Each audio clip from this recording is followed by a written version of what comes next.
అందరికీ నమస్తే. ఇప్పుడు మన ఊర్లో వాసవి దేవస్థానంలో కుంభాభిషేకం చేస్తా ఉన్నాము.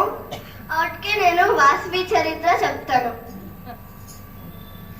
ಕೇಳಿರಿ ಕೇಳಿರಿ ವಾಸವಿ ಚರಿತೆಯ ಬೇವೆವು ನಾವು ನಿಮಗೆಂದು, ದುಷ್ಟರ ಶಿಕ್ಷಿಸಲೆಂದು ಶಿಷ್ಟರ ರಕ್ಷಿಸಲೆಂದು. ಆಂಧ್ರ ಪ್ರದೇಶದ ಪೆನಗುಂಡೆಯಲ್ಲಿ ಕುಸುಮ ದಂಪತಿಗಳಿದ್ದರು.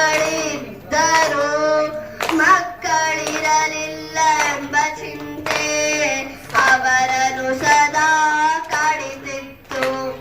ಗುರು ಭಾಸ್ಕರಾಚಾರ್ಯರಲ್ಲಿ ಬೇಡಿದರು ಸಂತತಿಗೆಂದು. ಪುತ್ರ ಕಮೇಷ್ಟಿ ದಾರಿಯೊಂದೆ ಎಂದು ಹೇಳಿ ಹರಸಿದರು. ಯಾಗವ ಮಾಡಿದ ಫಲದಿಂದ ಅಗ್ನಿದೇವನು ಪ್ರತ್ಯಕ್ಷ ಕೊಟ್ಟನು ಶ್ರೇಷ್ಠಿ ದಂಪತಿಗಳಿಗೆ ಪಾಯಸವನ್ನು ಭುಜಿಸಲೆಂದು. ನವಮಾಸಗಳು ಕಳೆದಾವು, ಬಂದಿತು ವೈಶಾಖ ಶುದ್ಧ ದಶಮಿ.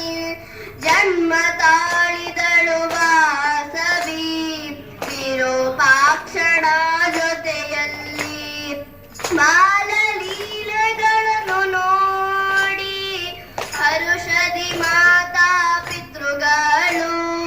ವಿದ್ಯಾದಾಯಿನಿ ಭಕ್ತಿ ಸ್ವರೂಪಿಣಿ ಆದಳು ವಾಸವಿ ಕೌಮಾರಿ. ವಿಷ್ಣುವರ್ಧನ ರಾಜನು ಬಂದನು ಪೆನಗುಂಡೆ ಪುರವ ನೋಡಲು.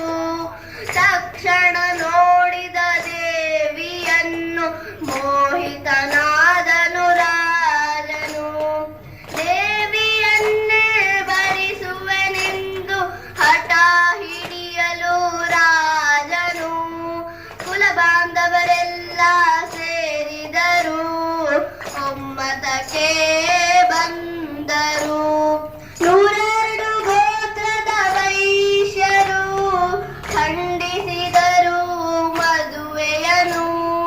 ಆದಿಶಕ್ತಿಯು ತೋರಿದಳು ತನ್ನಯ ವಿಶ್ವ ಸ್ವರೂಪವನು.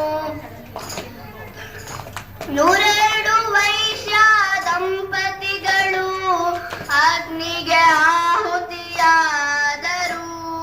ವಾಸವಿ ದೇವಿಯು ಅಗ್ನಿದೇವನಿಗೆ ಆತ್ಮಾರ್ಪಣೆಯ ಮಾಡಿಕೊಂಡಳು. ವಾರ್ತೆಯ ಕೇಳಿದ ರಾಜನ ಶಿರವು ಸಹಸ್ರ ಹೋಳಾಯಿತು. ಪರಾಶಕ್ತಿಯು ತೋರಿದಳು ತನ್ನಯ ವಿಶ್ವ ಸ್ವರೂಪವನು. ಜೈ ಜೈ ಮಂಗಳ ವಾಸವಿಗೆ, ಚಿನ್ಮಯ ರೂಪಿಣಿ ಕನ್ನಿಕೆಗೆ. ಜಯ ಜಯ ಮಂಗಳ ವಾಸವಿಗೆ, ವಾಸವಿ ಧಾಮದ ಕನ್ನಿಕೆಗೆ. ವೈಶ್ಯರ ಕುಲದ ಕನ್ನಿಕೆಗೆ, ವೈಶ್ಯರ ಕುಲದ ಕನ್ನಿಕೆಗೆ, ವೈಶ್ಯರ ಕುಲದ ಕನ್ನಿಕೆಗೆ, ವೈಶ್ಯರ ಕುಲದ ಕನ್ನಿಕೆಗೆ.